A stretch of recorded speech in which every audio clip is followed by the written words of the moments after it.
Salut à tous, j'espère que vous allez bien. Aujourd'hui, on va parler du langage non verbal.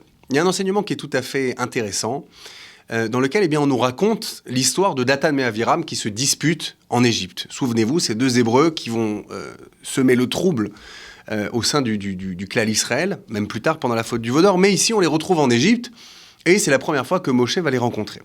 Et donc, ils sont en train de se disputer, et Moshe va les arrêter et dire « Racha, lama takerecha » « Racha, pourquoi est-ce que tu frappes ton prochain ?» Et le Talmud s'interroge et nous dit quelque chose de tout à fait étonnant. Il nous dit « Mais je comprends pas. Il n'avait pas encore porté de coup. Il l'avait pas encore frappé, il avait seulement levé la main que Moshe l'a qualifié de Racha. » C'est pour t'apprendre que lever la main, c'est déjà suffisant pour être appelé Racha. Alors tout le monde pose la question, mais je comprends pas. Il l'a pas frappé, il a seulement levé la main. Il n'a pas porté de coup. Il était en route, il était en chemin pour porter un coup, mais il n'a pas porté de coup finalement. Donc est-ce que ça mérite réellement le qualificatif de Racha ? Le Talmud nous dit oui. Alors pourquoi ? Eh bien tout simplement ici, on nous apprend quelque chose de tout à fait intéressant, c'est que le corps a son propre langage. Quand j'ai levé la main, j'ai fait quelque chose. J'ai fait passer de l'animosité, j'ai fait passer de la violence, j'ai véhiculé à travers ce geste des choses qui sont négatives et qui vont nuire à la relation. C'est la raison pour laquelle on mérite d'être appelé Racha. J'ai trouvé ça incroyable parce que ça nous renseigne sur ce qu'on appelle le langage non verbal. Le langage non verbal, c'est l'ensemble des gestes, des mimiques, et des expressions, de tout ce qui échappe à la parole. Et en fait, on s'aperçoit que beaucoup de messages passent par le non verbal. Quand on s'exprime, les mots ont finalement très peu d'impact. Parce que les mots, c'est quoi ? C'est des termes, il y avait un auteur qui disait que c'était des fragments de sens qui tournaient autour d'une idée pour la définir. Ce qui va véritablement donner de l'impact à une idée, eh bien c'est le corps, c'est le langage du corps, c'est le langage non verbal parce que c'est lui qui finalement va porter le message. Donc on nous apprend très souvent de faire attention à ce qu'on dit.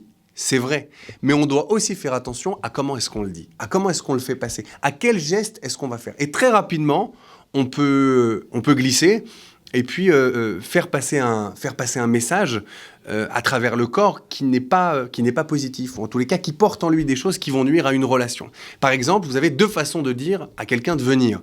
Ou vous lui faites comme ça, est-ce que tu peux venir ? Ou vous lui faites comme ça, est-ce que tu peux venir ? Et on n'a pas fait passer du tout la même idée. Je pense notamment aussi à la famille.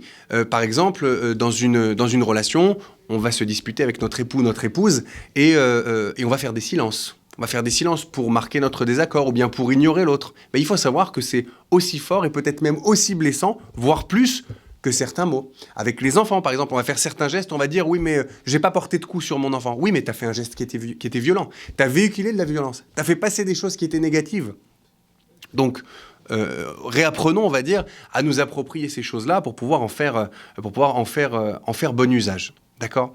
Une dernière chose, je pense que le langage non verbal est très intéressant pour émerveiller les enfants.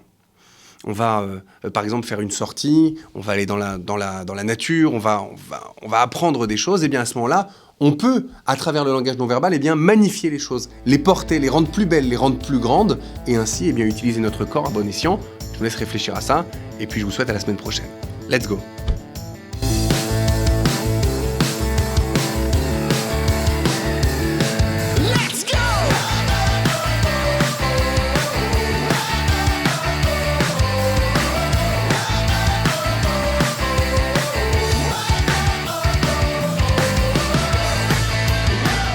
Vous souhaitez contacter notre coach ?